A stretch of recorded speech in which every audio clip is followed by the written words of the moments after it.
கர்த்தருடைய பரிசுத்தமான நாமம் மகிமைப்படுவதாக.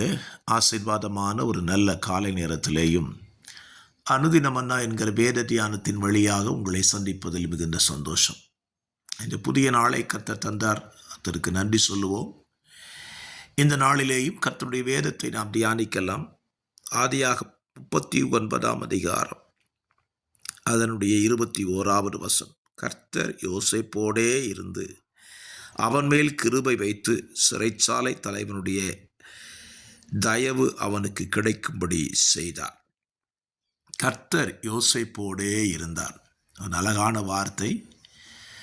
யோசேப்பின் வாழ்க்கையில் அவன் புதிய ஒரு பிரச்சனையை சந்தித்ததை நாம் கடந்த நாட்களில் சிந்தித்தோம். நேற்றைய தினத்தில் போத்திப்பாரின் மனைவியினால் அவனுக்கு வந்த சோதனை, அதற்கு தன்னை தப்புவித்து கொண்டு ஓடி போனான்.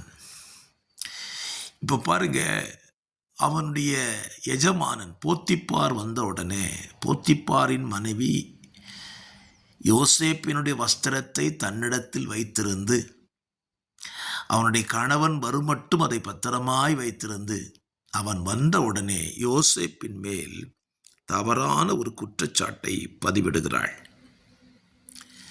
இப்போ யோசேப்புக்கு அந்த இடத்துல பேசக்கூடிய வாய்ப்பு கிடைக்கல. யோசேப்பு தன்னுடைய நியாயத்தை அந்த இடத்துல செய்யலை, வெளிப்படுத்தலை. யோசேப்பு சொல்லியிருக்கலாம், உன் மனைவி தான் இந்த தவறை செஞ்சாங்க, நான் செய்யவில்லை என்று யோசேப்பு தன் நியாயத்தை தெரியப்படுத்தி இருக்கலாம்.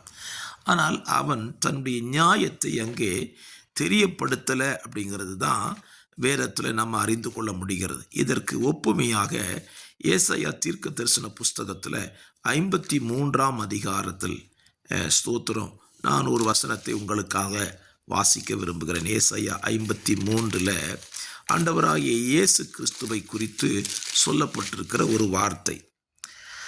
அவர் என்ன செய்தாராம்? ஸ்தோத்திரம் ஸ்தோத்திரம், கர்த்தர் நல்லவர்.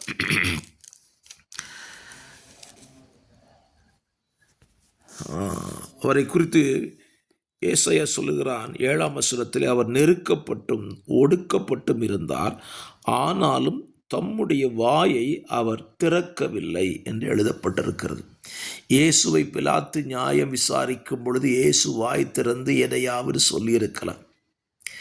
யோசேப்பு எப்படி தன்னுடைய நியாயத்தை அவன் தெரிவிக்காமல் வாய் திறவாதிருந்தானோ, அதே போல நம்முடைய இரட்சகரும் வாய் திறவாதிருக்கிற ஆட்டை போல இருந்தார் என்று வேத புத்தகத்தில் 7ஆம் வசனத்தின் முடிவிலே நாம் வாசிக்கிறோம்.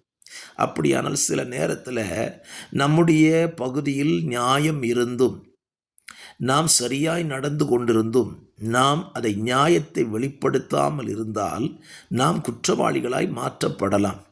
ஆனால் அது நிரந்தரம் அல்ல. நம்முடைய நியாயத்தை வெளிப்படுத்துகிற கர்த்தர் நம்ம கூட இருக்கிறார். யோசேப்பின் நியாயம் ஒரு நாள் வெளிவந்ததல்லவா? யோசேப்பு எகிப்து தேசத்தின் மேல் உயர்த்தப்பட்டான் என்பது நாம் அறிந்த உண்மை அல்லவா?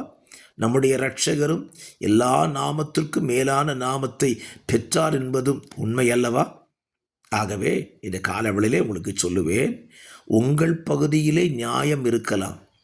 ஆனால் நியாயத்திற்காக உங்கள் வாயை இன்றைக்கு நீங்கள் திறக்கவில்லை என்றாலும் உங்களுடைய நியாயம் கர்த்தரால் வரும்.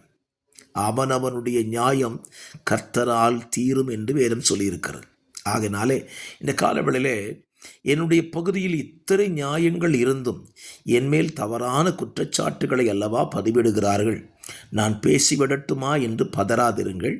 நீங்கள் பேச வேண்டாம். உங்களுக்கான சமயம், உங்களுக்கான நேரம் நிச்சயம் வரும். உங்கள் நியாயம் மற்றவர்களுக்கு முன்பதாக தேவனால் நிலைநிறுத்தப்படும். யோசேப்பின் வாழ்விலே எப்படி நிலைநிறுத்தப்பட்டதோ, இயேசு கிறிஸ்துவின் வாழ்விலே எப்படி நிலைநிறுத்தப்பட்டதோ அப்படியே உங்கள் வாழ்விலும் நடக்கும் என்று விசுவாசியுங்கள். பதறி எதையும் பேசிவிடாதிருங்கள். ஜெபிக்கலாமா? பரிசுத்தமுள்ள நல்ல பிதாவே, இந்த நல்ல காலவெளியிலேயும் யோசேப்பு தன்னுடைய நியாயத்தை வெளிப்படுத்தாமல் அவன் அமைதியாக இருந்தது நிமித்தம் அவன் தேசத்தில் உயர்த்தப்பட்டான். கேட்கிற பிள்ளைகளுடைய வாழ்க்கையிலையும் அவர்கள் நியாயங்கள் வெளிப்படுத்தப்படுகிற வரைக்கும் அமைந்திருந்து நன்மையை பெற்றுக்கொள்ள நம்முடைய பிள்ளைகளுக்கு கிருபை செய்யுங்க. ஆசீர்வதியும். இயேசு கிறிஸ்துவின் நாமத்தில் ஜெபிக்கிறேன் நல்ல பிதாவே. ஆமேன், ஆமேன்.